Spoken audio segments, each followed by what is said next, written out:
ግብጽ እጇን ማታሳርፍ ከሆነ እኛ ግብጽን የምንቀጣበት ብዙ መሳሪያ ነው። አሁን ደግሞ ኢትዮጵያ ይሄን የማድረግ አስቻይ ሁኔታ ቁመናም አላት በሁለት ነገር። ግን ህወሓት ኢትዮጵያ እንዲያተራምስ አጀንዳ የሚሰጡ የቤት ስራ የሚሰጡ ፍርፋሪ የሆነ ነገር የሚሰጡ እንዳሉ ይታወቃል። ግብጽ ናት አንዱ። ግብጽ ኤርትራን የሻዕቢያ መንግስት ጋልባ በሻዕቢያ መንግስት አማካኝነት ደግሞ የኢትዮጵያ መንግስት ህወሓትን ብቻ አጥፍቶ ይመለሳል። ምን ይገምታሉ? እንደ አንድ ፖለቲከኛ ከተመለሰ ራሱ መንግስት ደካማ ነው። ምክክሩም የህልውና ጉዳይ ነው። ከምክክሩ ተስፋ እንጠብቃለን ምናምን የሚባል ተስፋ የምን ተስፋ ነው? ተስፋማ ከተስፋ ተሻግረናል እኮ ከተስፋ በላይ ዲማንድ አድርገናል። ተሳክቶ ስኬት ነው የምንፈልገው። ሊመጣ የተፈለገው ጦርነትና ግጭት ለኛ ብዙ እድል ይዞ እንደሚመጣ ብዙ እድል እንዳለ የሚረዳን የሚገባን ይመስለኛል። ግን በዛ እድል ልክ ተዘጋጅተናል ወይ ነው። የፌደራል መንግስቱን ብቻ ሳይሆን አጠቃላይ የኢትዮጵያን ጉዳይ ባለው መረዳት ልክ ከባድ እንደሚሆንበት ለዛ ኃይል ይታወቃል። አሰላለፉ ከባድ ነው። እነሱ ይዘው የሚዋጉትና ፌደራል መንግስት ይዘው የሚዋጋው ቴክኖሎጂ አይመጣጠንም። አሁን ደግሞ ጦርነት በጀግንነት ብቻ አይደለም። አሁን በዚህ ዘመን የጀግንነት ጉዳይ ብቻ አይደለም፣ ቴክኖሎጂ ነው። እኛ አሁን የምንጠይቃት ትንሽ የቀይ ባህር አክሰሳችንን ታሪካዊ የአካላችን ክፋይ ሁሉ የመጠቅለል እድሉ ሰፊ ነው። የኤርትራ መንግስትና ኤርትራ የምትባል ሀገር ላትኖር ትችላለች።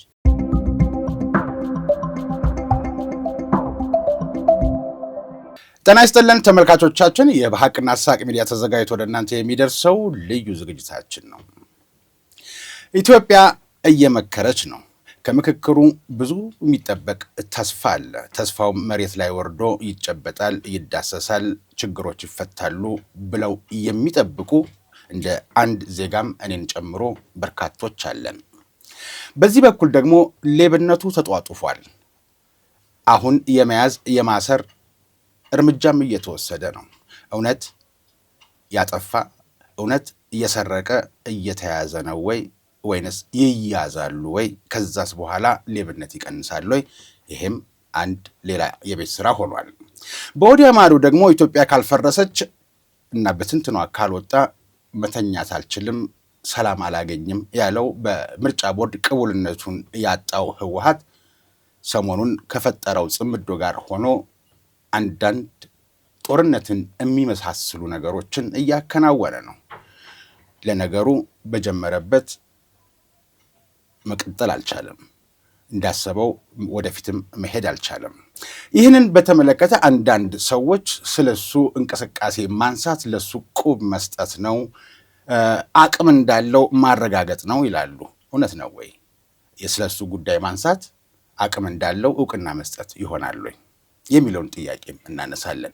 በእነዚህ ሶስት ሀሳቦች ላይ ለመወያየት እንግዳ ጋብዘናል። እንግዳዬ ከዚህ በፊትም እንደምታውቁት የተለያየ ሀሳብ በመሰንዘር እዚህ ቀርበው ሀሳባቸውን አካፍለውን በርካታ ቁም ነገሮችን ገቢተንባቸዋል።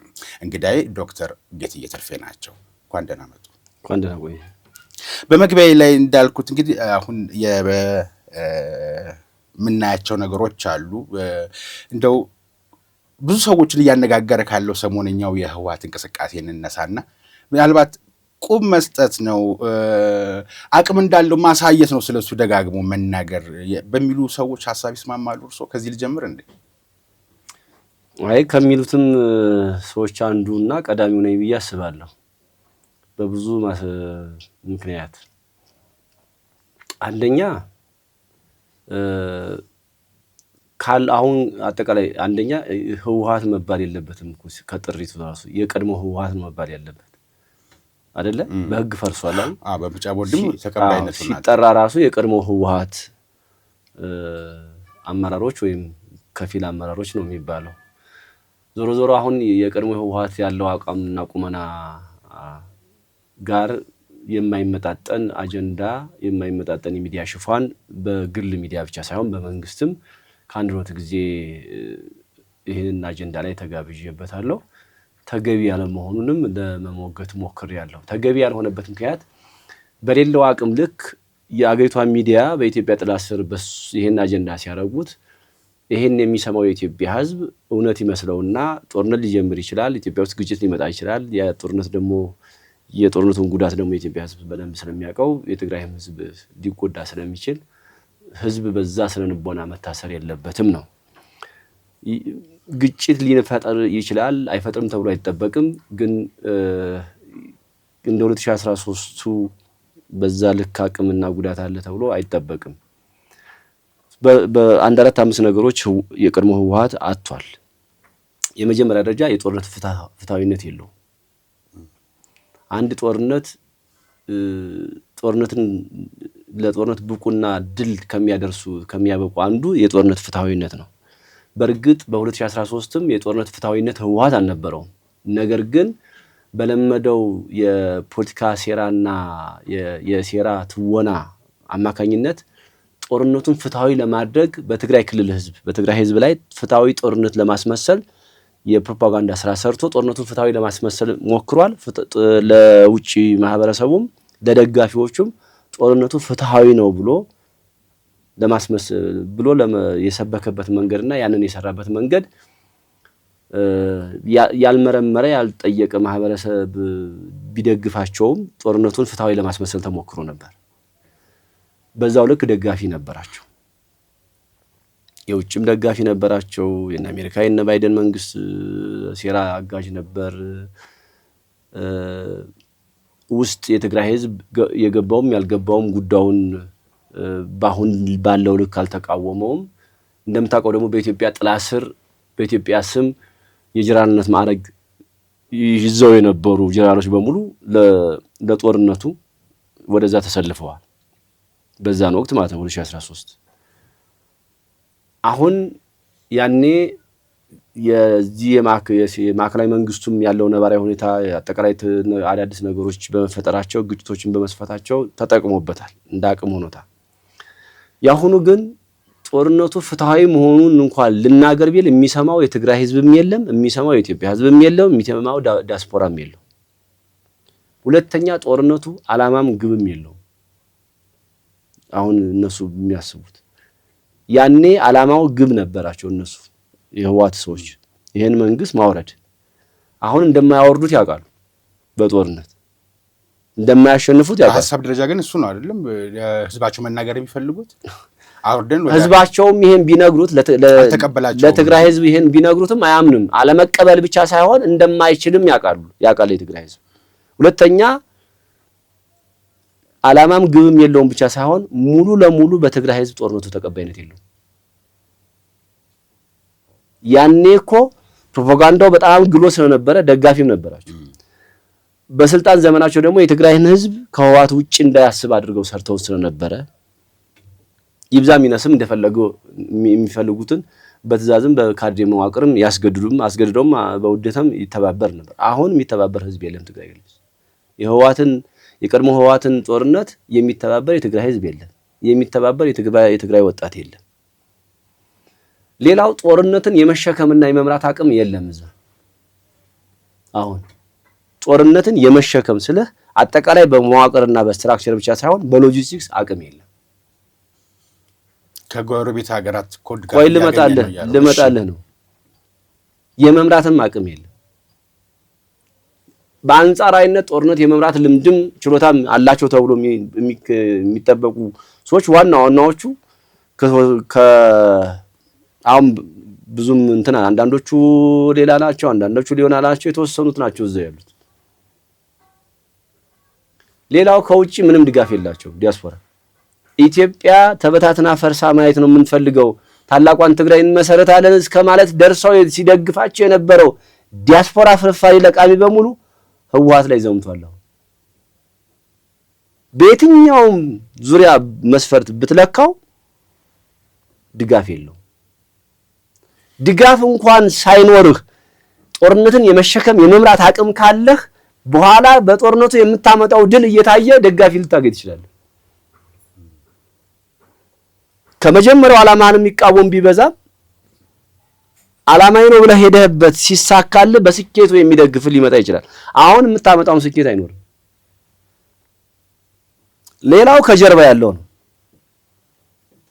ከጀርባ ያለውም ኢትዮጵያን ማተራመስ እንጂ ኢትዮጵያ ውስጥ ግጭት እንዲቀጥል ማድረግ እንጂ ህወሓት የበላይ ሆኖ እንዲቀጥል ዓላማ የላቸውም። ግን ህወሓት ኢትዮጵያን እንዲያተራምስ አጀንዳ የሚሰጡ የቤት ስራ የሚሰጡ ፍርፋሪ የሆነ ነገር የሚሰጡ እንዳሉ ይታወቃል። ግብጽ ናት አንዱ። ግብጽ ኤርትራን የሻዕቢያ መንግስት ጋልባ በሻዕቢያ መንግስት አማካኝነት ደግሞ የሻዕቢያ መንግስት ደግሞ ህወሓትን ጋልቦ ነው ያለው። ህወሓትና ሻዕቢያ ይታወቃል ምንና ምን እንደሆነ።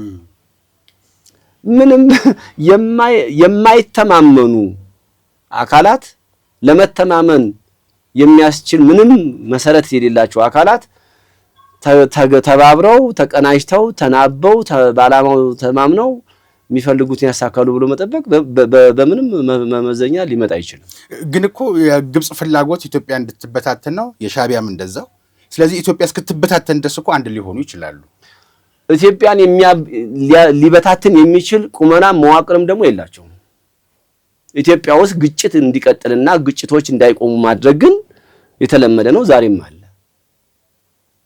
ግልጽ ነው። ዝም ብሎ የምትበታተን ሀገር አለችም።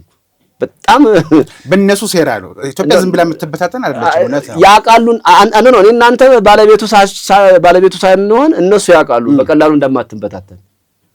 መበታተን ስለማይችሉ ግን እንዳንረጋጋ መንግስት የሚባል የኢትዮጵያ መንግስት የሚባል እንዳይረጋጋ በውስጥ ጉዳይ ላይ እንዲጠመድ የሚጠበቅበትን እንዳይሰራ ኢኮኖሚው እንዲደቅ ትውልድ እንዲጎዳ ምናምን ነገር ቋሚ ስራቸው ነው። ይሄን ማስወገድ አለማስወገድ የመንግስትና የኢትዮጵያ ጉዳይ ነው። ስለዚህ ከሚገባው በላይ ቦታ የተሰጠው ይመስለኛል። ሁለተኛ የጦርነት አሰላለፉ ሚዛኑ እኮ ተቀይሯል።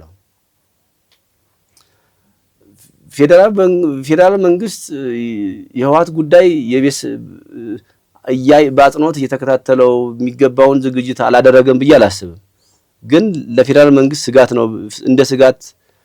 እንደ ትልቅ ስጋት ይቆጥረዋል ብዬም አላስብም በሚዛን ደረጃ ስታየው። ከዛ ይልቅ አማራ ክልል ላይ ይመስለኛል ስጋት ለኔ ከግጭት አንፃር።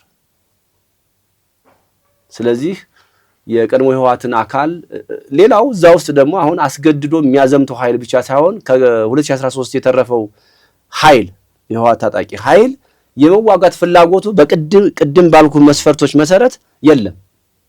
ምናልባትም መደበኛ ጦርነት በተገባ ከፌደራል መንግስት በገቡ ቁጥር ከመዋጋት በላይ ወደ ፌደራል መንግስት እጅ የመስጠት እድሉ እየሰፋ ነው የሚመጣው። ምልክቶች የሚታዩት ይሄ ነው። ምክንያቱም እድሉን ጦርነቱ ሲትገባ እድሉን ተጠቅሞ እጁን ቢሰጥ ህይወቴን አተርፋለሁ ብሎ የሚያምን ታጣቂ እንዳለ ግልጽ ነው። አሁን ለምን ከ2013 ጦርነት ብዙ ተምሯል። ለምን ከ2013 የትግራይ ህዝብ ጉዳት፣ የትግራይ ወጣት ጉዳት፣ የህወሓት ታጣቂ ጉዳትና እልቂቱን በደንብ አይቶታል። ውጤቱ ደግሞ የጦርነቱም ውጤት የትንም እንደማይደርስ ገብቶታል። የፌደራል መንግስቱን ብቻ ሳይሆን አጠቃላይ የኢትዮጵያን ጉዳይ ባለው መረዳት ልክ ከባድ እንደሚሆንበት ለዛ ኃይል ይታወቃል። አሰላለፉ ከባድ ነው። እነሱ ይዘው የሚዋጉትና ፌደራል መንግስት ይዘው የሚዋጋው ቴክኖሎጂ አይመጣጠንም። አሁን ደግሞ ጦርነት በጀግንነት ብቻ አይደለም። አሁን በዚህ ዘመን የጀግንነት ጉዳይ ብቻ አይደለም፣ ቴክኖሎጂ ነው። ስለዚህ በምንም ሚዛን ያን ያህል አይተናኮስም አይባልም።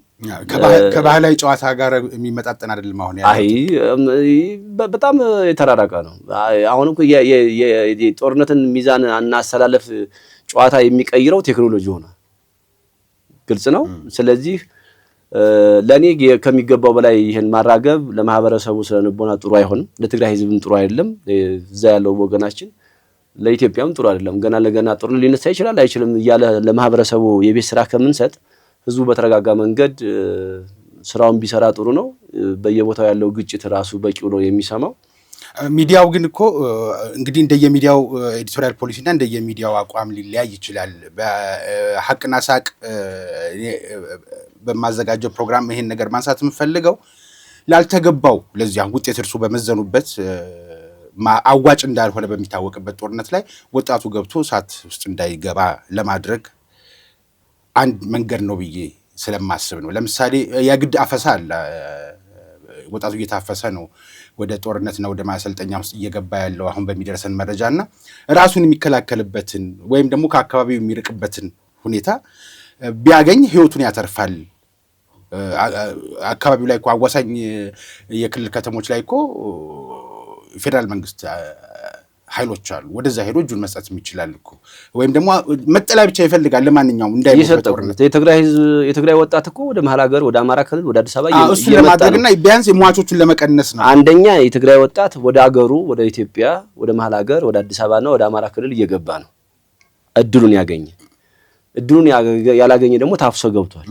ቅድም ባልኩ መንገድ ሲያስገቡት ለመከላከያ እጁን እየሰጠ ይመጣል፣ ራሱን ያድናል። እንዲህ አይነት ሰበካዎችንና ትምህርቶችንና አስቻይ ሁኔታ መፍጠር ድንበር ላይም ከዛ ከትግራይ ክልል የሚመጣን ወጣት አስፈላጊውን እንክብካቤና አቀባበል አድርጎ በተለመደው ወደ መሃል ወደዚህ መክተት ከዛ ወደዚህ የሚወጣበትን መንገድ መፍጠር ያዋጣል። ግን ጦርነት ሊፈጥር ነው ኢትዮጵያን ሊዋጋት ነው እያሉ ፕሮፓጋንዳ መንፋት አያዋጣም ነው። አንደኛ አይመጥነውም። በሌለም አቅም ለኢትዮጵያ ስጋት ባልሆነበት ሁኔታ ነው የዓለም አቀፍ ሚዲያ እንዴት እንደዘገበው ታውቃለህ? ዓለም እንደ ጫና እንዳደረገ ታውቃለህ? 2013 አይደለ? አሁን የዓለም ሚዲያ እነሱን ይሰማል እንዴ? አጀንዳቸው እኮ አይደለም። አሁን የነሱ የራሳቸው ዲያስፖራ የነሱ አካል ነው የሚባለው ያኔ አሁን እነሱን ይሰማ እነሱ ላይ ነው እየዘመተ ያለው። ምን ይሰራልናል? እኛ እንዳልከው ግን ወጣት እናድን ከተባለ ወጣቱን የምናድንበት መንገድ አንዱ ወጣቱ ወደዚህ እንዲመጣ ጥሪ ማድረግ ነው። በቃ ወደ አገሩ ወደ መሃል ሀገር ይምጣ። ይሄም ሀገሩ ነው ያም ሀገሩ ነው። ወንድ ብቻ አይደለም ሴቱም ይምጣ። ምክንያቱም ሴትም እያዘመቱ ስለሆነ እያፈሱ ነው። ግልጽ ነው። ይሄንን ድል ደግሞ ፌደራል መንግስት ከአማራ ክልል ጋር መዋቅር ጋር ተናቦ በየደረጃው ያለ የመንግስት መዋቅር የአማራ ክልል መዋቅር ይሄን ነገር ካቀባበል ካያዝ ወደሚፈልጉት ከመሸኘት ጀምሮ አስቻይ ሁኔታ የበለጠ ቢፈጥር አይደለም ተገዶ እንዳይዘምት ሸሽቶ የሚመጣው ወጣት ታጥቆ ያለው ሊገባ ይችላል። ይሄንን የተቀደሰ ሐሳብ ነው። ያኔ ምን ሆናል ማለት ባዶ ይሆናል። ራሱ ምርኮኛ ይሆናል። ያረጀ ያፈጀ ፖለቲካ የሚያካሂደው ቡድንም ራሱ ምርኮኛ ሊሆን ይችላል። በቃ ቆሞ ቀረ ነው የሚሆነው። አሁን እኮ ባለው ትንሽ የታጠቀ ኃይል መሳሪያ ነው እና ከኋላ ባለው ነው አይደል? እንደው ግን ካነሳን አይቀር ፖለቲከኛ በመሆኑ መምህርም በመሆኑ አንድ እርሶን ካገኘሁኝ ማንሳት የምፈልገው ጥያቄ አለ። እውነት ነው ደግሞ ግምት ሰጥቶ ያን ያክል ትልቅ አድርጎ ያንን ቡድን ማሳየትም ኢትዮጵያንም አይመጥንም። በአንድ መልኩ ሲታይ ነው በአንድ ፍሬን እንድንትጅል ይፈልጋል። 36 ነው 34 ጀነራል መኮንን ነው ሄደው እዛ 2013 ከኢትዮጵያ ስንት ጀነራል ነው ያላት ያኔ? አሁን ተወውና ኦልሞስት እኮ 67% ሄዶ ነበር ለጦርነት። ይሄን ጦርነት ሊመራ የሰሜን እዝ ትጥቅና ሎጂስቲክስ እጃቸው ነበር። አሁን ምንም የለም። ዝም ብሎ ሚዲያው ካላቸው አቅም በላይ አግዝፎ ሄዷል። የኛ እኔ መንግስት ሬዲዮም ላይ ቀርቤበታለሁ በዚህ ጉዳይ ላይ አንድሮት ሚዲያ ላይ ቀርቤበታለሁ።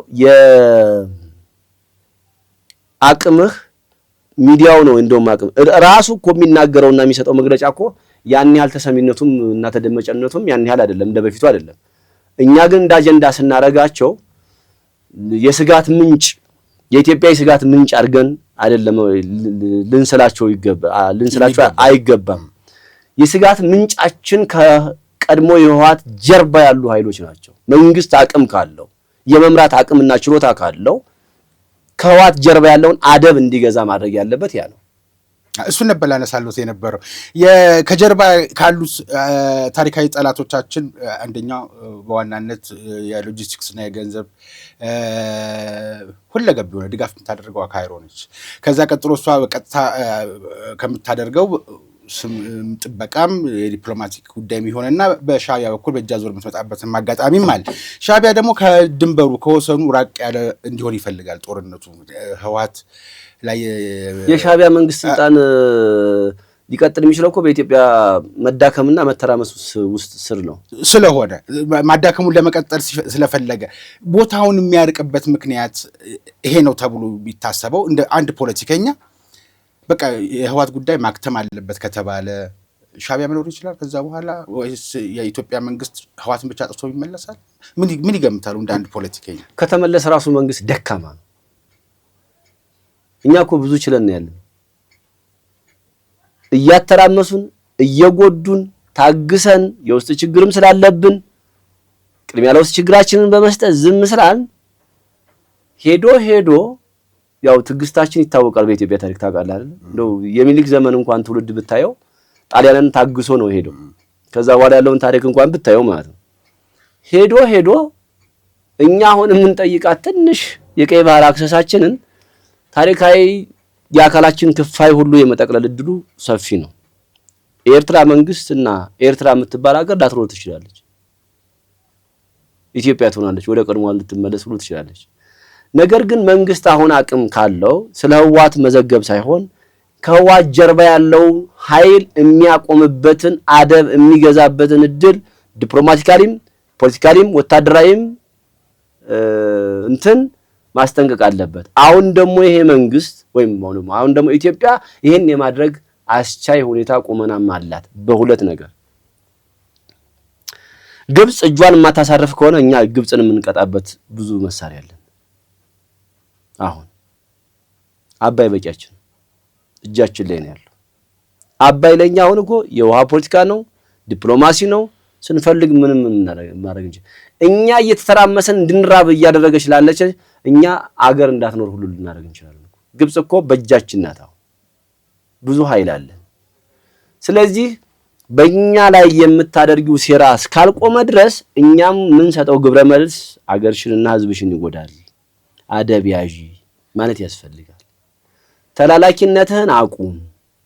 የመንግስትነትን ህልውናም ልታጣ ትችላለህ። ምናልባትም በታሪክ ስህተት በትውልድ ስህተት ያጣናትንም የአካላችንን ክፋይ ልናገኝ እንችላለን። ግን እንደ ሀገር እንደ መንግስት ልቀጥል ከፈለክ እጅህን ሰብስብ ብሎ ጦርነት ማድረግ ያለበት መንግስት ከዛ ነው።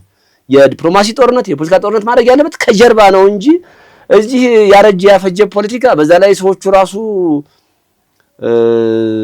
ከዘመኑ ጋር የማይንቀሳቀስ ህዝብ መክሯቸው አይደለም፣ ሰው ነግሯቸው አይደለም፣ ጊዜ ነግሯቸው መስማት የማይፈልጉ ስብስቦች ጋር ጊዜህን ማሳለፍ ራስን እንደ መጉዳትና እንደ መግደል ይቆጠራል። ከጀርባ ነው ጨዋታ ያለው። የዲፕሎማሲ ላለና ከጀርባ ነው የሚያስፈልገው። የዲፕሎማሲ አቅም ከጀርባ ነው የሚያስፈልገው። ከህወሓት ጋር ምንም አያስፈልግም። ፌደራል መንግስት ቅድም ያልነው ወጣቱ የሚወጣበትን መንገድ ፌደራል መንግስት የትግራይ ህዝብን የሚያግዝበትና አንዳንድ ነገር የሚያደርግበትን እድል ቢያመቻች አየር ላይ ነው ራሱ የትግራይ ህዝብ ራሱ እዛው የሚያደርግ አሁን እሱ ደረሰ ይመስላል። ምልክቶቹ የሚያሳዩት ይሄ ነው። ግን ከዚህ ድንበር አካባቢ ያሉ ነገሮች ፌደራል መንግስት ባለው መዋቅር ከአማራ ክልል ጋር ተሳስሮ አንዳንድ አስቻይ ሁኔታዎችን በስፋት ቢያንቀሳቅስ ሚዲያውም እዚህ አካባቢ ቢጫወት ያ ወጣት ያ የትግራይ ህዝብ ይሄን እድል እንዳለ ሲያቅ በብዛት ወደዚህ ይመጣል። የሚመጣው ወደ ሱዳን አይደለም፣ ወደ ኢትዮጵያ ወደ ሀገሩ ነው። ወደ ራሱ ሀገር ነው የሚመጣው። ስለዚህ እንደዚህ አይነት ነገር ስትፈጥር ተመልሶ ወደ ነበረበት ይመለሳል። አሁን ህወሓትን ባዶ ለማድረግ ጦርነቱን ለመቃወም ነው ብዙ እናቶች ሲቃወሙ ይታወቃልና ከሚገባው ላይ ማውራት ተገቢ አይደለም ነው። መልካም ሚዲያውም ይሄን ኃላፊነት አሁን ባሉበት አተያይ አይተነው እንደው እውቅና እየተሰጠው ባሄድ በምርጫ ቦርድ ቅቡልነት ላጣ የቀድሞ እየተባለ ለሚጠራ ቡድን እውቅና ባይሰጥ የሚለው ነገር ከሚቀጥለው ሁለተኛው ጥያቄ ጋራ የሚተሳሰር ስለሆነልኝ የሚያጠቃልሉት በዚህ ጉዳይ ላይ የሚያጠቃልሉት ሐሳብ ካለ ህወሓት ጉዳይ ላይ የሚያጠቃልሉት ሐሳብ ካለ ይጨምረው ይበልሱልኛል። ምናልባት ወደ ሁለተኛው አጀንዳ ስገባ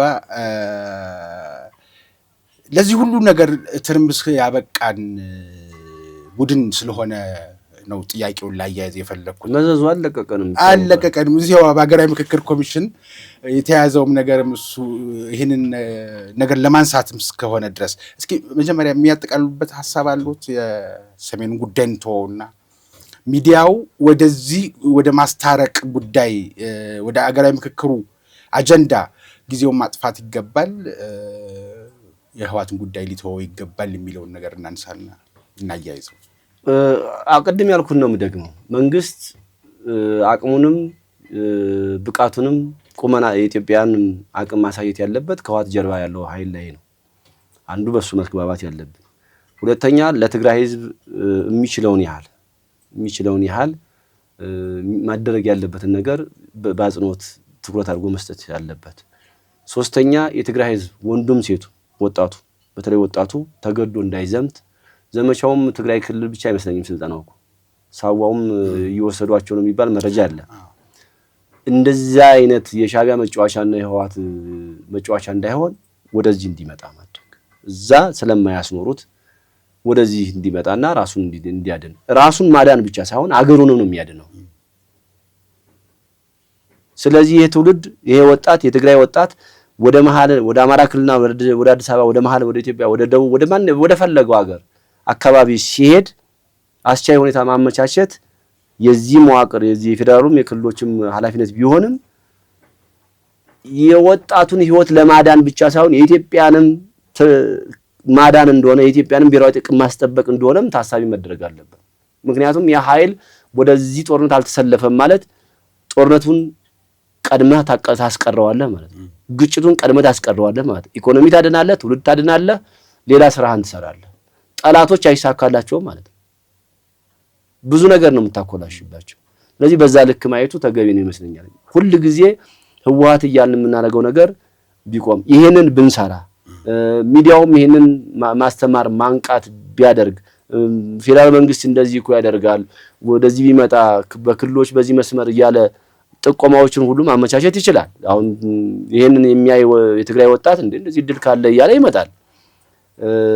በዛ ልክ ቢታይ በነገራችን ላይ ዶክተር ጌትዬ የሚዲያው ኃላፊነት ይሄ ብቻ ሳይሆን አገር በመመካከር ላይ ቁጭ ብላ የችግሮቿን አንጓላ ይሄኛው ከዚህኛው ይብሳል ጣት ከጣት እንደሚበልጠው ይሄኛው ይቅደም ይሄኛው ይከተል እያለ ምክክር እየተደረገ ባለበት ሰዓት ሚዲያው ራሱ የድሮዎቹን ግጭቶች እያነሳ ገሌ እንዲህ አድርጎ ነበር ገሌ እንዲህ ፖለቲካችን ቆሞ ቀረ አይደለ? እነዚህ ታዝቢያለሁ። ሚዲያው የተለየ ምን ሊያመጣ ነው? ግልጽ ነው። የፖለቲካችን ባህል ሚዲያውንም በዛው ልክ ነው የቀየረው። እንግዲህ ፖለቲካው ሲሰለጥን ሲገራ የተሻለ ፖለቲካ ሲመጣ በዛው ልክ በጊዜው ልክ አለመራ በጊዜው ልክ ያልተላመደ ሀገረ መንግስትና ፖለቲካና ሰነድ የህገ መንግስት ጉዳይ በዛ ማዕቀፍ ውስጥ ያለ ሚዲያ አዲስ የተለየ ሆኖ ዩኒክ ሆኖ ሊመጣልህ አይችልም። ግን አትሊስት እንደ ሚዲያ አዳዲስ ነገር እንደ ባለሙያ እንደ ሴክተሩ ራሱ ወደ አዳዲስ ነገር አለ ከመረጃ ከማምጣት ጀምሮ ራሱን አንድ እርምጃ ቢያሻግር የተሻለ ይመስለኛል እይታውን። ምክንያቱም የመንግስትን መዋቅር ከመንግስት መዋቅር ውስጥ ያለውንም ተቋማትና ህዝብ ቀድሞ የአክቲቪዝም ስራ ጎልቶ ያየሁ ስለመሰለኝ ነው እኮ የሚዲያው ድክመት እኮ ነው እሱ እድሉን ያገኘው። ዋናው ሚዲያ ቀድሞ አለመገኘቱ ነው። አክቲቪስት ቀድሞ እየመራ ያለ ኢትዮጵያ ውስጥ እሱም አደገኛ ስህተት ብዙ ስህተቶች አደጋው በዝቷል። የፖለቲከኛ አደጋው እንዴት ይታያል? ለኢትዮጵያ ግጭት መተራመስም እና ተገቢ ያልሆኑ መረጃዎችም ከመረጃ ስህተት አንፃር ኃላፊነት የጎደለው መረጃዎች ማሰራጨት ያን መረጃ የሚከተል ትውልድ ሳይመረምርም ብዙ ነገር ነው። መረጃን የመመርመር የመጠየቅ ባህላችን ደካማ ስለሆነ ተከታይና የሆነ ነገር ተቀባይነት እንዲኖራቸው የሚያመጡት ዜና መረጃዎች በሙሉ ለኢትዮጵያ አልጠቀመም። አለመረጋጋት ነው የፈጠረው፣ ስጋት ነው የፈጠረው። እንደፈለክ በነፃነት የምትንቀሳቀስበት ሁኔታዎቹንም ስጋት ሆነዋል ባለው ነባራዊ ሁኔታና የበለጠ ከማባባስ ያለፈ ብዙም አይታየኝም። በተለይ እንደ ፖለቲከኛ ሰው ላይ እንዲረዳኝና እርስዎ እንደ ፖለቲከኛ እንዲያስረዱልኝ ከመፈልጋቸው ነገሮች አንደኛው ይደርሳል እኮ ሁሉን ነገር ለመናገር የሚደርስ ይመስለኛል። አገር ግን አሁን ከውጪ ወደ ውስጥ እንግባ፣ ድንጋይ ከመወራወር እስክሪፕቶ እናንሳ፣ የአዳራሽ የጠረጴዛ ጉዳይ ይሻላል፣ እስኪ ደግሞ ተታኮስን ተጋደለን እስኪ ደግሞ ጠረጴዛውን እንየው በተባለበት ሰዓት ይሄ ቀን እንኳን እስኪያልቅ ድረስ አለመታገዝና በመንግስት ሚዲያ የዱሮን ቁርሾ አንስቶ ማለቱ ሌላ ትርክት ሌላ ችግር እንዳያመጣ የምክክር ኮሚሽኑንም ሐሳብ እንዳይደናቀፍም ለማድረግ እንደው አንደርላይን የተደረገች ሁለት ነገር ነው። አንደኛው ይሄንን የሚሰሩ አክቲቪስትነት የሚሰሩ አካሎች የተሻሉ እይታና የተሻለ ተራማጅ ትውልዶች አለመሆናቸው ነው። ከዛ ውስጥ ይወጡ ናቸው። ሁለተኛ የሚያዳምጣቸው ማህበረሰብ ወይም ትውልድ የራሱ ችግር አለበት።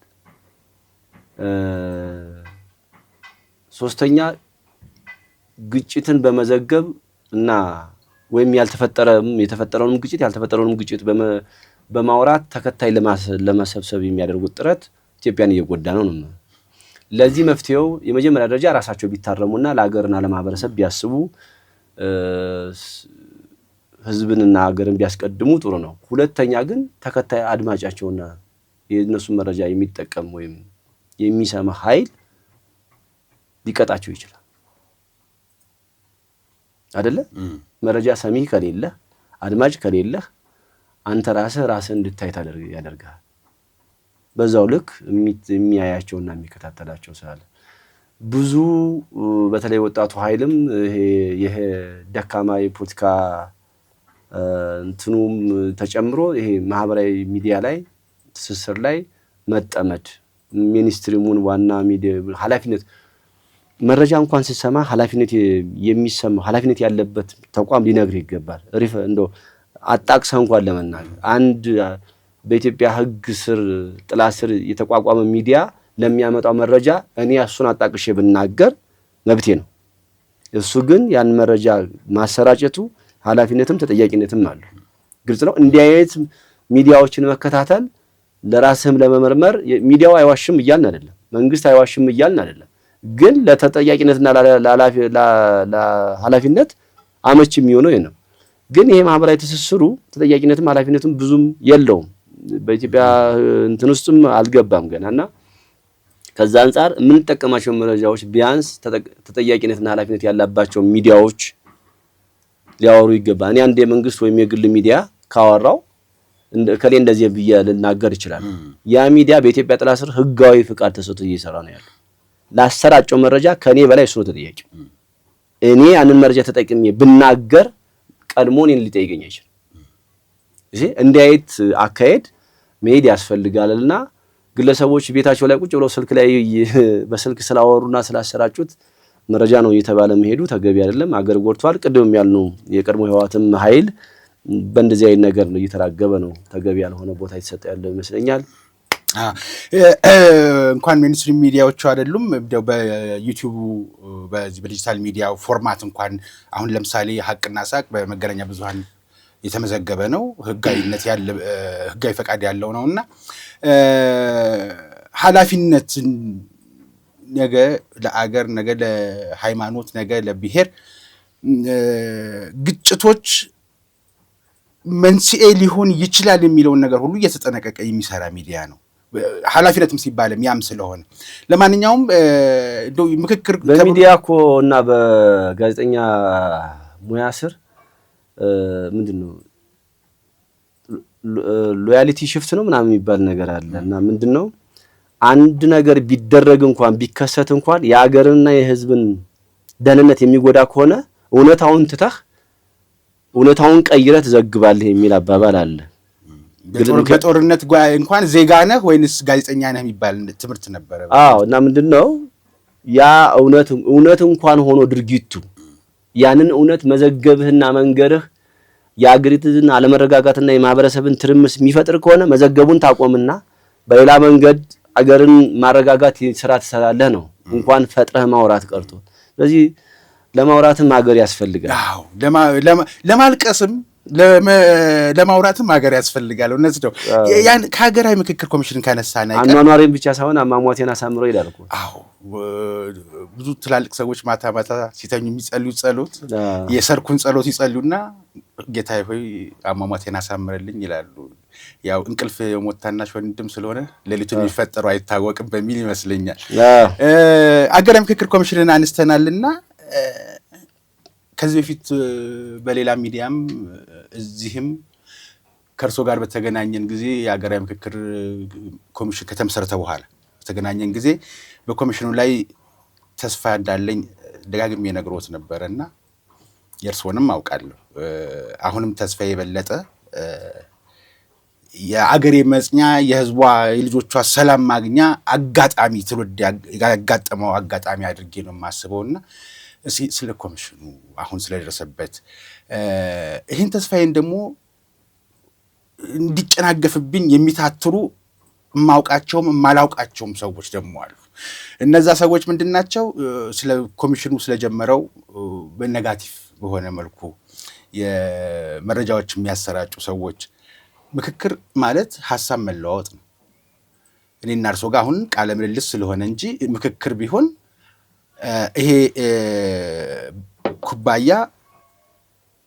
ኩባያ አይደለም ብሎት ስለ ኩባያ መሆኑ ነው የሚያስረዱኝ። ኩባያ አይደለም የማለት ሐሳብ ማንሳቴን ሊፈሩት አይገባም። ባንዲራ አሳፋሪ ጥያቄ የሚመስልም ቢሆን ባንዲራው ይቀየር ሙሉ በሙሉ አረንጓዴ፣ ቢጫ፣ ቀይ የሚለው አያስፈልግም የሚል ሐሳብ ያነሱ ሰዎች እንዳሉ ሰምተናል። ሐሳብ ምን ችግር ያንሱት፣ ግን ተገቢ አለመሆኑን የሚበልጠው ሐሳብ የትኛው እንደሆነ መናገር ይቻላል። ኮሚሽኑ ሲጀመር መወሰን አይችልም ሐሳቦችን ከመሰብሰብ ውጪ። እንደወሰነ ተደርጎ በሚነሳውና በሚነዛው አሉባልታ ግን ተስፋዬ እንዲጨልም የሚፈልጉ ሰዎች ሙከራ እያደረጉ ነው። እኔ እያልኩ ያልኩት አውቄ ነው። ተስፋ ያልኩት ተስፋችንን የሌላውን ይወክልልኛል ብዬ ነው። ኮሚሽኑ ምን ላይ ነው ያለው ብሎ ያስባሉ እርሶ እንደ አንድ ፖለቲከኛ? ምክንያቱም በፖለቲካ አመለካከቶት እኔ እስከማውቆት ጨለምተኛ ሐሳብ እንደሌለው ታውቃለሁና እውነት ከኮሚሽኑ ተስፋ የተለወጠ ነገር አለዎት? ከማውቀው ይህን ጥያቄ ከ2-3 ሳምንት በፊት የመንግስት ሚዲያዎች፣ ቴሌቪዥኖች ተደጋጋሚ ጋብዘውኝ ነበር። በምክክሩ ጋር በተያያዘ የውጭ ሚዲያዎችም እንደዚሁ የቢቢሲም እና እኔ ከተስፋ በላይ ምክክሩን አለማሳካት አይቻልም ነው የኔ አቋም። ምክንያቱም በዚህ ምክክር አልተሳካም የሚባል አጀንዳም ዜና መስማት አያስፈልገንም ለኢትዮጵያ ነው። የት ላይ ነው ችግራችን የሚቆመው? በዚህ ምክክር ካላቆመ ስንት ትውልድ ነው የጨረሰው? እኛ ሳንወለድ ጀምሮ የነበረ አታካራ እስካሁን በእኛንም እድሜ ጨርሶ ሌሎቹንም የታችኛውንም ትውልድ ላይ የትኛው ላይ ሊቆም ነው? አሁን ካላቆምከው በኢትዮጵያ ጥላ ስር ይህን ምክክር ኢትዮጵያን የጎዳትን ነገር በሙሉ ሊያክም በሚችል መንገድ ትናንትን አክሞ ዛሬ መሰረት ጥሎ የነገ ፍኖተ ካርታችን የሚሰጥ መንገድ አለመስራት አሁን በቃ ትውልድ እየገደልክ እንደመቀጠል መወሰን ነው። ስለዚህ ይህን ምክክር አለማሳካት አይቻልም። እንዳጋጣሚ ሆኖ ይሄ ምክክር ጣፋንታ 4000 ኢትዮጵያውያን እጆች ላይ ወድቋል። እነዚህ ኃይሎች ይሄን ጉዳይ ሊበይኑ ሊመካከሩ የወደፊታችንም የትናንትናውንም የዛሬውንም ሊሰሩልን ተሰይመዋል። በእነሱ እጅ ላይ ወድቋል። እነሱ የእነሱን ፍላጎት ሳይሆን የኢትዮጵያን ፍላጎት ኢትዮጵያ የምትፈልገውን ሳይሆን ኢትዮጵያ የሚያስፈልጋትን ጭምር እንጂ የራሳቸውን አጀንዳ ዛል እንዲጫወቱ አንፈቅድም። እኛ እስካሁን ለደረስንበት ሳይሆን ከኋላ ለሚመጣው ኃላፊነት ስለሚያስፈልገን፣ ስለዚህ ምክክሩን አለማሳካት አይቻልም ነው የኔ አቋም። ለምን የዚህ ምክክር ሂደት ሄዶ ህገ መንግስት የማሻሻል እድል እንዲፈጠር ነው። ህገ መንግስት ማሻሻል ስላልቻልን ነው አንዱ። ማሻሻል ብንችል በመናሻሻለው ህገ መንግስት ነገሮች ሊታረሙና ሊታረቁ ይችሉ ይሆናል። ነገር ግን ምንም አስቻይ ሁኔታ ስለሌለ ይሄ አንድ መፍትሄ መንገድ ተቆጥሯል፣ ስራ ላይ ገብቷል። የዚህ ምክክር ውጤት ነገ ህገ መንግስት ህግና የፖለቲካ ስርዓት ሆኖ ሊመጣ ነው። ያኔ ነው ቅድም መግቢያ ላይ የሚዳሰስ የሚጨበጥ የሚተገበር ሆነ ብለህ የተናገርከው። ከምክክሩ በኋላ ህገ መንግስት ሆኖ ሲመጣ፣ ከምክክሩ በኋላ ፖሊሲና ህግ ሆኖ ሲመጣ፣ ፖለቲካ ስርዓት ሲሆነ ሀገረ መንግስት ስርዓት ሆኖ ሲመጣ ያኔ የሚታይና የሚጨበጥ ሆኖ እናየዋለን። ያሁኑ የነሱ ምክክር የትናንትናውን ማከም፣ ለዛሬ መሰረት መጣል፣ የወደፊት ዕጣ ፈንታችንን መንገድ ማሳየት ነው። ይሄ ደግሞ እኔ እናንተ በምንፈልገውና በምናስበው ሳይሆን ኢትዮጵያ በሚያስፈልጋትና በምትፈልገው ልክ መሄድ ያስፈልጋል። እሱ ብቻ አይደለም፣ ኢትዮጵያ ዓለምና ጊዜው በሚፈልገው ልክ መሄድ ያስፈልጋል። ምክክሩ ደግሞ በኢትዮጵያ ጥላ ስር ይሁን እንጂ ከኢትዮጵያ ውጪ መሆን አለበት፣ ከኢትዮጵያን ባሻገር መሆን አለበት። ምን ማለት ነው? ቀጠናው ላይ ኃላፊነት አለብን፣ አህጉሩ ላይ ኃላፊነት አለብን፣ ዓለምም እንደዛው። የዓለምን ሶስተኛው ዓለም ስርዓት ስሌት ታሳቢ አድርገን ነው ተመካክረን ሀገር የምንሰራው። ነገ ዓለም ሲጫነን፣ ነገ ቀጠናው ሲጫነን፣ ነገ አህጉሩ ሲጫነን ችግራችን ውስጥ ላይ ጎደሎ ስላለን ነው እያልክ እየዘመርክ መሄድ የለብህም። የውስጥ ጉዳይህን በህግም በመዋቅርም መዝጋት አለብህ። አለበለዚያ ማንም ነው የሚጨፍርብህ። አሁን እኛ ከውስጥ ውጪ ከውስጥ በላይ ቀጣናውና ሀገሩ ላይ ዓለም ላይ ልንይዘው የሚገባው ፖዚሽን ያጣነው ብዙ ነገር ስላለ መውሰድ የሚገባና መካፈል የሚገባን ድርሻ በሙሉ ወደዛ ነው መሻማት ያለብን፣ ውስጥ አይደለም። ውስጥ ስርዓተ ሀገረ መንግስትንና ትውልድ ግንባታን ፖለቲካን ነው የምታሻሽለው፣ ኢኮኖሚን ነው የምታሻሽለው። ከውጪ ግን የምትወስደውና ልትጋራ የሚገባው ብዙ ነገር ነው እና እንደው በኢትዮጵያ ልክ ብቻ አይደለም ምክክሩ የሚሆነው። በኢትዮጵያ ጥላ ስር የኢትዮጵያን ችግር ለመፍታት እንመካከር እንጂ ከቀጣናው ጀምሮ እስከ ዓለም ድረስ ባለው ሰንሰለት ውስጥ ታሳቢ ተደርጎ ነው መሆን ያለበት የሚል ሐሳብ ነው ያለኝ። ስለዚህ ምክክሩ አልተሳካም፣ ተሳካ ቀድሞውኑ ይሄ ምክክር ናሽናል ዳያሎግ እኮ 20 ዓመት በላይ አቀንቅነዋል አይደል? በፖለቲካ አሁን ዛሬ ሲተገበር መቃወሙ ትርጉም የለውም። አካሄደቱ ሂደቱ ትናንት እኮ እንደዛ ሲሉ የነበሩ መመካከር ያስፈልጋል፣ መወያየት፣ መነጋገር ያስፈልጋል ሲሉ የነበሩ ሰዎች ናቸው ዛሬ ቀዳሚ። እንግዲህ ኢትዮጵያ ውስጥ አንዳንድ የፖለቲካ መጫወቻ ወይም የፖለቲካ አጀንዳ ማድረግ ሲፈለግ ብዙ ነገር እየተደረገ መጥቷል። አሁን እኛ ህገ መንግስታችን መግለጥና ማየት የሚያስችል አስቻይ ሁኔታ ከፈጠረልን ይሄ ምክክር ህገ መንግስታችን ቅድም ባልኩ ኢትዮጵያንም ቀጣናውንም ሁሉን ነገር ሊሸከም የሚችል ህገ መንግስት ማሻሻል ከቻል ሁሉም ነገር በህገ መንግስት አብዛኛው ይፈታል ተብሎ ይጠበቃል። የሀገሪቷ የፖለቲካ ስርዓት የሀገሪቷ መዋቅር ካስተካከለው ሌላው በሂደት የሚስተካከል ነው። ሌላው በጊዜ ሂደት ነው። ሌላው በትውልድ ሂደት ነው የሚስተካከለው። እንደው ሁሉንም በአንድ ጊዜ ፈተዋለሁ ተብሎም አይጠበቅም። ምክንያቱም ማህበረሰብ ነው የተሸከመው ይሄን ጉዳይ። የትውልድ ግንባታው ብዙ ስህተት ሆኖ መጥቷል እና በዛ ልክ ያለ ነገር ነውና በዛ ማየት ጥሩ ነው። እኔ ተስፋ ለምንድን ነው የሚይዘው? አለማሳካት አይቻልም። ባጭሩ የህልውና ጉዳይ ነው ሆነ ማለት ይቻላል። ከዚህ በፊት የዛሬ 3 ዓመት 4 ዓመት በፊት ቀይ ባህር የህልውና ጉዳይ ነው ስንል መንግስት ያለሳልሰው ነበር። ምክክሩም የህልውና ጉዳይ ነው። ከምክክሩ ተስፋ እንጠብቃለን ምናምን የሚባል ተስፋ የምን ተስፋ ነው? ተስፋማ ከተስፋ ተሻግረናል እኮ ከተስፋ በላይ ዲማንድ አድርገናል። ተሳክቶ ስኬት ነው የምንፈልገው። አንዳንድ አጀንዳዎች ተስማምተውባቸው አሁን ዛሬ ለምሳሌ ባለፈው አሁን የሰላም ግንባታና ሃይማኖት ጉዳይ ተስማምተውባቸዋል። አረንጓዴ ቢጫ ቀይ ብዙ ሲዘመርለት ነበር። የውስጥ መረጃ እንደሚያሳይ ተስማምተውበታል። ያልተስማሙት አርማው ነው። አርማውኛ ምንም ያርጉት እኔ አረንጓዴ ቢጫ ቀይ አይነካ እንጂ አርማው ሲፈልጉ ህዳሴ ያርጉት፣ ሲፈልጉ የኢትዮጵያ አየር መንገድ ያርጉት፣ ሲፈልጉ የሆነ ላሊበላ ያርጉት፣ ሲፈልጉ ሶፍበር ያርጉት፣ ሁሉም ኢትዮጵያ ጥላ ስር ነው ያለው። ችግር የለብንም አርማው አይደለ? ሚኒሊክም የራሳቸውን አድርገዋል። ኃይለ ሥላሴም የራሳቸውን አድርገዋል። መንግስቱ ኃይለ ማርያምም ምንድነው ማጭድና ምናምን አድርገዋል። ግልጽ ነው። ማጭድም የኛው ነው የግብርና መሳሪያችን። አዎ። ስለዚህ እኔ አርማው ችግር የለብኝም። አረንጓዴ ቢጫ ቀይ ግን ዋናው መስማማታቸው ነው። ስለዚህ ብዙዎቹ ይስማማሉ። የተወሰነ 1 2 3 አጀንዳዎች ነው አታካራ ይገባሉ ተብሎ የሚጠበቁት። እሱም ምክክር ሂደቱ የራሱ ደረጃዎች አሉት። ተመካካሪዎች ቅርቃር ውስጥ ከገባ አጀንዳው አማካሪዎችና አስታራቂ ሽማግሌዎች በመዋቅር አለው። ከዛ ደግሞ የክልል እንትኖች የሚባሉት አሉ ደግሞ የተደራጁ መጨረሻ ላይ እነሱ የሚያዩት። ስለዚህ የራሱ ደረጃዎች የመፍትሄ አፈታት ስርዓቶች ስለተዘረጋበት በዛ ሂደት ውስጥ ያልፋል። አሁን ቆይ ምንድነው የሚባል አገር እንድትቀጥል ትውልድ እንዲቀጥል አለ የሚፈልገው እዛ ያለው አካል አገር ማትቀጥልበትን መንገድ ቅርቃር ውስጥ ከቶ የት ሊገባ የት ሊኖር እኮ ከአዳራሹ ወጥቶ ወደ የመጣበት ቦታ ሲመለስ የት ይገባል? አገር አይኖረውም። አከተመ እሱን ማሰብ የመጣንበት መንገድ በሙሉ እንዳላዋጣን እኛም እናውቃለን፣ እነሱም ያውቃሉ።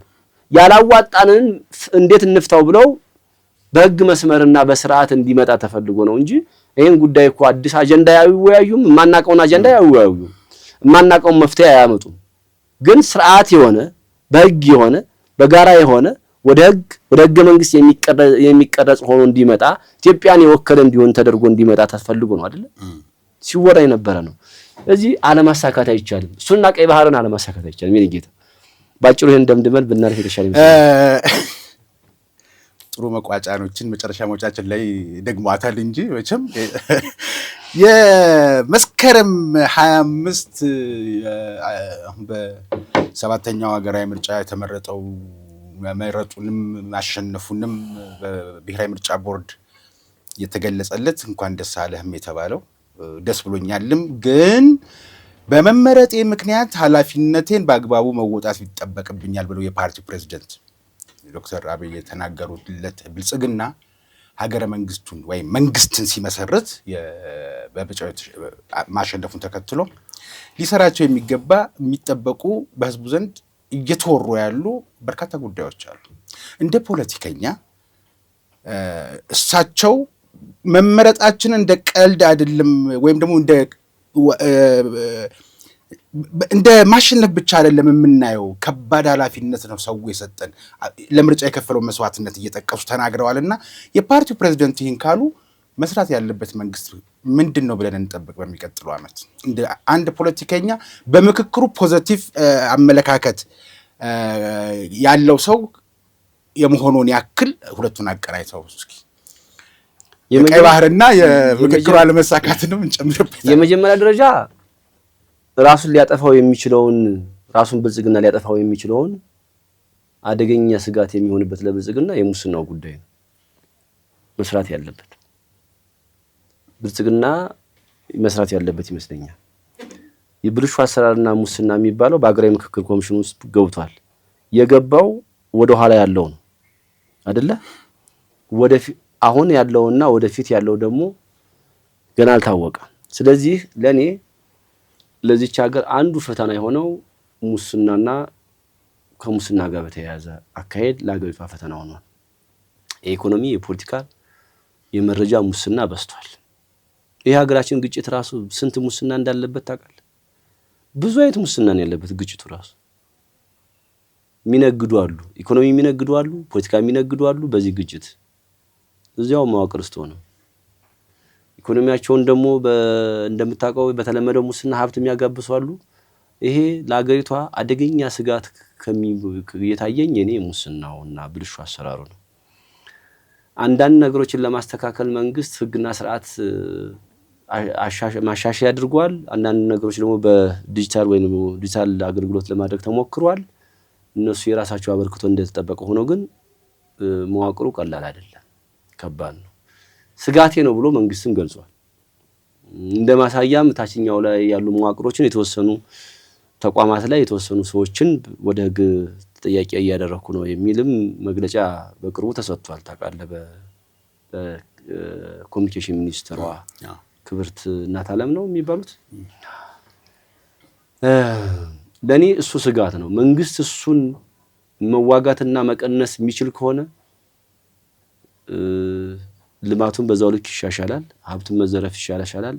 ኢኮኖሚ የሚዘርፍ ኃይል ፖለቲካውን እንደሚገድለው ይታወቃል።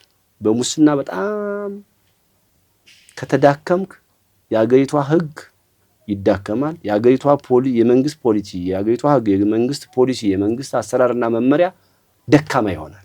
እነዚህ ነገሮች ደካማ ከሆኑ መንግስት መምራት አይችልም ማለት ነው።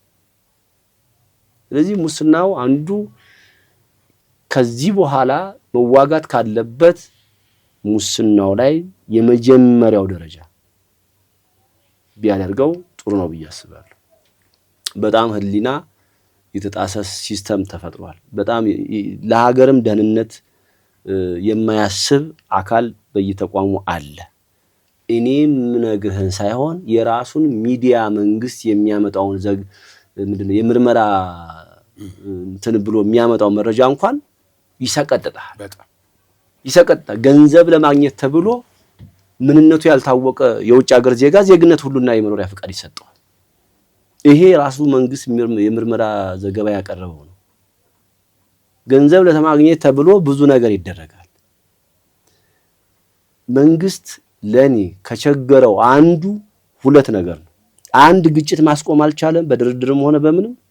ሁለት ሙስናን መቀነስ አልቻለም። እነዚህ ሁለቶቹ አደገኛ ናቸው። ከግጭቱ በላይ ግን ውስጥ ያለው ሙስና ግጭቱን አባብሶት ሌላ ነገር ሊያመጣ ስለሚችል የሚቀጥለው 5 ዓመት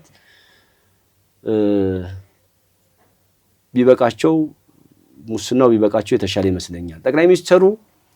የጠቅላይ ሚኒስትሩን ንግግር ከሙስና ጋር በተያያዘ ወደ ኋላ ከመጡ ስልጣን ላይ ከመጡ ጀምሮ ያለውን ንግግር ብታመጣው እና ምግባሩ በተግባር ያለው አይገናኝ። እሳቸው ሙስና ሀገር እንደሚገድል እሳቸው ሌብነት ቀይ መስመር ነው ምን ያላሉት ነገር ብዙ ነገር ብለዋል። ግን በዛው ልክ ሰፍቶ መብት እንደ መብት ሁሉ አንዳንድ ቦታ ላይ እንደ መብት ምን ታመጣለህ አይነት ተቆጣጣሪ ኃይላቸውን ሁሉ የሚያስፈራሩ ኦዲት የሚያደርጋቸውን ኃይል የሚያስፈራሩ የተቋማት መሪዎች፣ የተቋማት ኃላፊዎች፣ የተቋማት ምናምን አለና እሱ ላይ እኔ ስጋት አለኝ። ይቺ ሀገር ከዚህ በኋላ ብዙ ፈተና እየተፈተነች ነው ያለችው። ከዚህ በኋላ ይሄ የሚያመጣው ጣጣ አደጋ ሊሆን ይችላል ብዬ አስባለሁ። ከዛ ያው እንግዲህ ከዛ በኋላ የምንጠብቀው ያው የሀገራዊ ምክክሩ ውጤት በሚቀጥለው 5 ዓመት ሳይደርስ 2 ዓመት ምናምን 2-3 ዓመት ይጠናቀቃል ተብሎ ይጠበቃል። ህገ መንግስት ሆኖ ህግ ሆኖ የሀገሪቷ መዋቅር ተስተካክሎ ፖለቲካ ስርዓታችን ተስተካክሎ ብዙ ነገር ተስተካክሎ ያው የዚሁ የ5 ዓመት አካል ይመስለኛል። ሌላው ያው የልማት ጉዳይ ነው፣ የሰላምና ደህንነት ጉዳይ ነው። ስለዚህ የቀይ ባህርስ ጉዳይ ቀይ ባህርማ ምን ህልውና እኮ ነው። ህልውና ሲኖር አይደል እንደ ይሄን ሁሉ የምታደርገው? ይሄን የሀገራዊ ምክክርም እኮ ለማድረግ ህልውና ያስፈልጋል። እሱማ ምን ጥያቄ ያለው? አቀዝቅዞታል፣ የሄደበት ነው ብያላ አቁሞታልም አይደለም የሄደበትን ነው ብዬ ለማሰብ ይገደዳለሁ። የሚታዩና የሚሰሙ የሚጨበጡ ውጤቶች አልታየም። ምናልባት የጂኦፖለቲካው መለዋወጥ በየጊዜው አሁን ከሆርሙዝ ግጭት በኋላ ያለው ሁሉም ወደ ቀይ ባህር ፊቱን እያዞረ በመሆኑ ሊሆን ይቀዘቀዘው እነሱ ወይስ የማይነገር መንግስታዊ ጉዳይ ከሩቅ አንዳንድ ነገሮችን ይፋ ማድረግ አይጠበቅበትም እንደ መንግስት። ነገር ግን ይሄ ግልጽ የሆነ ጥያቄ ነው። በአንድም በሌላ መንገድ ልትረዳውና ሊገባው ልትተነተነው የምትችለው ነገር ሊኖር ይገባል።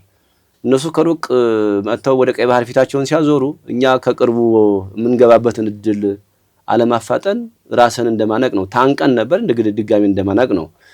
ለኔ የምትመዘው ሰይፎች አማራጮች መምጣት አለባቸው ብዬ አስባለሁ።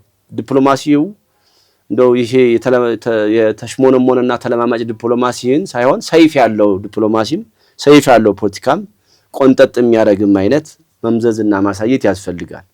ከዛም ያለፈ ያው የተለመደውን ነገር ማዘጋጀት ያስፈልጋል። አንዳንዴ እንደ አቻ ነገር አይገህ ተደራድረህ እንድትሰጠኝ እንድትፈቅድልኝ ብለህ ስትጠይቀው የማይፈቅድልህ አካል ልትመዘው የምትችለውን ሰይፍ ሲያይ ሊፈቅድልህ ይችላል። ዝቅ እንደማለት የቆጠረው ሁለተኛ ደግሞ አላርፍ ያሉ ኃይሎች አሉ። እኛ ላይ ጦርነት ለማወጅ እኛ ላይ ግጭቱን ለማስቀጠል የሚፈልጉ ኃይሎች አሉ። ይሄ እነዚህ ኃይሎች በእኛ ላይ የሚሄዱት ሂደት በሙሉ ለኛ መልካም እድል እንደሆነ ማሰብ ያስፈልጋል። እንደው ግጭት ስለመጣ ኢኮኖሚ ይደቃል፣ ህዝብ ያልቃል ምናምን ብቻ አይደለም ዘፈኑ የሚሆነው። ሊመጣ የተፈለገው ጦርነትና ግጭት ለኛ እድል ብዙ እድል ይዞ እንደሚመጣ ብዙ እድል እንዳለ የሚረዳን የሚገባን ይመስለኛል። ግን በዛ እድል ልክ ተዘጋጅተናል ወይ ነው አስተላለፋችን፣ ዲፕሎማሲያችን፣ ፖለቲካችን፣ ወታደራዊ ቁመናችን፣ የማህበረሰብ ተሳትፏችን፣ የሚዲያው አስተላለፍ ተዘጋጅቷል ወይ ነው ለዛ እድል። ያንን ትንሽ ፈተና ትልቁን እድል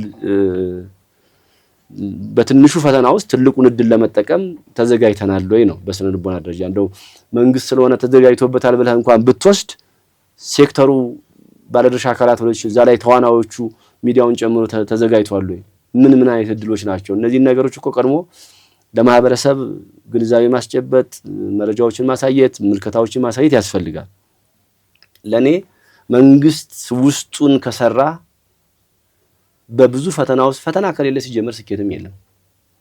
ብዙ ፈተናዎች ብዙ ስኬቶች የሚመጡ ይመስሉኛል። እና ያው እንግዲህ ሀገረ መንግስታችን ተሻሽሎ ህገ መንግስታችን ተሻሽሎ ቀይ ባህር እጃችን ገብቶ መንግስትም ከተዘፈቀበት የሙስና ጨዋታ ጠቅላይ ሚኒስትሩ የሚናገሩት በተግባር ላይ የለም። ይሄንን ማንም ሊያውቀው ይገባል። የህግ አስከባሪውና የፍትህ አካላት እንኳን ልጠይቃቸው የሚለውን ሰዎች አካላት ወይም የመንግስት ተቋማትን ለመጠየቅ ሲፈልግ የፖለቲካ ውሳኔ ያስፈልጋል። የኢህአዴግ ባህል እንዳንድ ነው። ድሮ ቀደም ሲል በኢህአዴግ ጊዜ አንድ የመንግስት መዋቅር ኃላፊ በህግ ሊጠየቅ ሲፈልግ በቂ መረጃ በቂ ማስረጃ ተገኝቶበት ፖለቲካው ካልፈቀደ ፓርቲው ካልፈቀደ አይታሰርም፣ አይጠየቅም። አሁንም ያ ባህል ነው ያለው።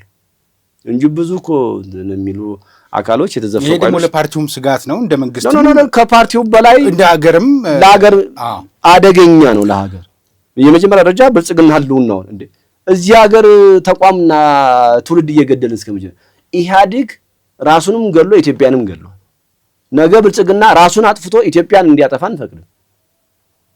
ራሱን ማጥራት አለበት። ህግ አንድ ባለስልጣን መረጃና ማስረጃ ከተገኘበት ፖሊስና ፍትህ ይስራ። ለምንድነው የጠቅላይ ሚኒስትሩ ፍቃድ ለምንድነው የሆነ ሚኒስቴር ፍቃድ የሚጠየቀው ያን አካል ለመያዝ በህግ አግባብ? እሱ ካልፈቀደ አይያዝም። ጠቅላይ ሚኒስትር የሚፈቅደውን አካል ጠቅላይ ሚኒስትር ካልፈቀደ፣ ክብርት ከንቲባ ካልፈቀዱ የአካል አይጠየቅም። ይሄ አደገኛ ነው፣ ለብልጽግና አደገኛ ነው። ይብዛም ቢነስም ድንገትም እኮ መፍቀድ ብቻ ሳይሆን ላያውቁት ላይነገራቸው ሁሉ እኮ ይችላል እኮ አይደለም የያዘው አካል በሙስና እገሌ እንደዚህ ሆኗል ተብሎ ለምሳሌ ለክብርት ከንቲባ ሪፖርት ሳይደረግ ከንቲባ ስላልፈቀዱ አይታሰርም የሚል ታች መረጃውንም ሽፍንፍኑን የሚሰራ የበታች አመራር ሊኖር ይችላል። በጣም በብዙ ሁሉም የተቆላለፈ ነገር በቃ ፍትሁም ፖሊሱም ካድሬውም ሁሉ ነገር ውስብስብ ነገር ነው። ግን አትሊስት የሚመለከታቸው አካሎች ያን ጉዳይ እንደዚህ ይሁን የህግ ተጠያቂነት ይምጣ ብሎ ሪፖርት ሲያደርጉ ለሚመለከተው አካል ምላሽ የለም። የአካል ካልወሰነ የአካል በህግ የማሰር በህግ ቁጥር የማድረግ ወደ ፍርድ ቤት የማቅረብ አካል ስልጣን ያለው አካል ደግሞ ይሄን ሂደት አይቀጥልም። ይሄ ነው ስጋት የምልህ። ከሚበላው ሙስና በላይ ተጠያቂነትን ለማስቀጠል የሚሄዱ አካላት ይታፈናል። ይሄ ለሀገሪቷ በጣም ከባድ ነው።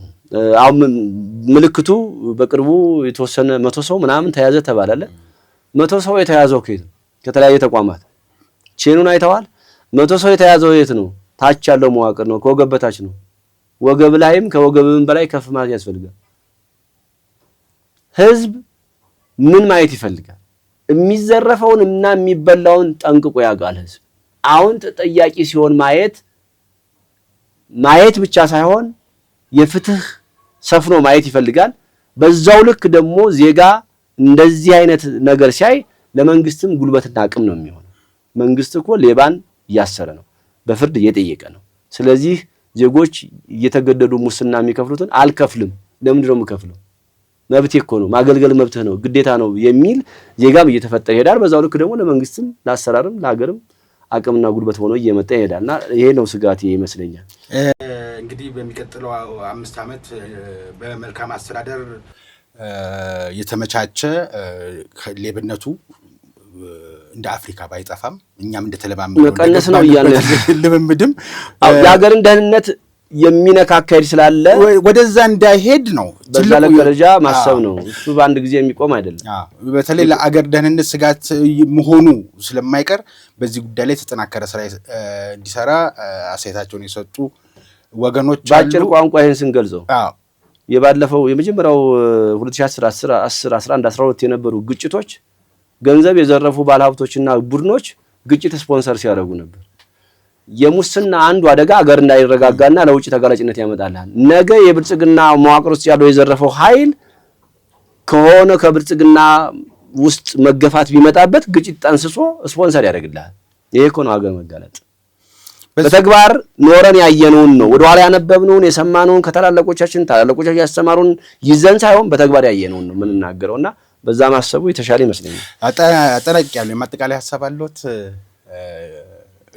ማጠቃለያ ሐሳባዬ ሆኖ ማየት የምፈልገውን ብናገር፣ አንደኛ ቅድም የምክክር ኮሚሽኑ ሂደትና ውጤት ነገ ህገ መንግስት፣ ሀገረ መንግስት፣ ፖሊሲ፣ ፖለቲካ ስርዓት ሆኖ ማየት ቢቀጥለው በዚች ከዚህ በኋላ ባለው ማለት ከ2019 ጀምሮ ቀይ ባህር ተሳክቶ ኢትዮጵያ ውስጥ ግጭት ቆሞ በፊት 20ዎቹ እድሜ ላይ ያያለን የትም ብትሄድ እንኳን የትም ኢትዮጵያ ምድር ላይ ሄደህ እንደው ዝም ብለህ ሜዳ ላይ ብትወርቅ ወድቀህ ብትገኝ ምን ሆንክ ተብሎ የሚሸከምህ አሁን ከኢትዮጵያ ወደ ኢትዮጵያ ከአንድ ቦታ ወደ አንድ ቦታ መንቀሳቀስም ስጋት ሆኗል።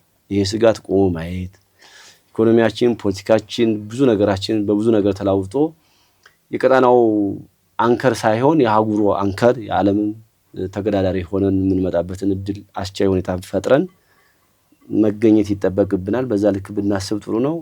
አሁን ከውስጥ ጉዳይ በላይ የብሔራዊ ጥቅሞቻችንና የውጭ ጉዳያችን ላይ ብንሻማ ዓለም ትልልቆቹ ሀገሮች የውስጣቸው እጃቸው ላይ ስለሆነ ከሌላ ነው የሚሻሙት። ከየሀገሩ ሽሚያ ይዘዋል። የኢኮኖሚ ሽሚያ፣ የደህንነት ሽሚያ፣ የበላይነት ሽሚያ ይዘዋል። እኛ ገና ውስጥ ነው ያለነው። እንውጣ፣ ከሳጥኑ ውጪ ብንሻገር የተሻለ ይመስለኛል። ስለጋበዝከኝ አመሰግናለሁ። በድጋሚ ከልብ አመሰግናለሁ መምህር ፖለቲከኛ ዶክተር ጌትዬ ትርፌ። እኔም አመሰግናለሁ። የተወደዳችሁ ተመልካቾቻችን በሶስት አጀንዳዎች ላይ ሀሳብ ለመሰንዘር ውይይት ለማድረግ መምህሩን የፖለቲካ ሰው የሆኑትን ዶክተር ጌትዬ ትርፌን ጋብዘን የነበረበት የዛሬው ልዩ ዝግጅታችን ይህንን ይመስል ነበር። በቀጣይ ከሌላ እንግዳ ጋር በሌላ ርዕሰ ጉዳይ አገኛችኋለሁ። እስከዛው ድረስ ጤና ይስጥልኝ።